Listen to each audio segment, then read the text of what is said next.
Okay, તો હવે આગળ ટ્રીક નંબર 4 અંતરમાં ફેરફાર કરીએ છીએ.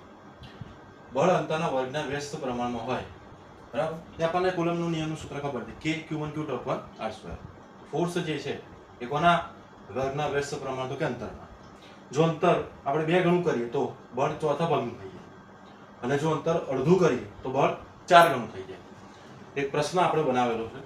હવામાં એકબીજાથી અમુક અંતરે રહેલા 2 બિંદુઓ વિદ્યુત ભારો વચ્ચે લાગતું વિદ્યુત બળ F છે. જો આ 2 વિદ્યુત ભારો વચ્ચેનું અંતર 2 ગણું કરવામાં આવે, શું કરવામાં આવે છે? અંતર 2 ગણું કરવામાં આવે તો બળ શું થાય? ચોથા ભાગનું થાય. એ આપણે જોઈ ગયા. તો સોલ્યુશન, અંતર 2 ગણું થાય તો છેદમાં 2 નો વર્ગ થઈ જશે, એટલે 4. તો પરિણામે 9 બળ સીધું ચોથા ભાગનું થાય. હવે જો કે અહીંયા કે અંતર એ અડધું કરવામાં આવે તો એવું કહેતો, આનો આ પ્રશ્ન ફરી તમે શું લખી દે? અંતર અડધું કરવામાં આવે તો બળ 4 ગણું થઈ જાય.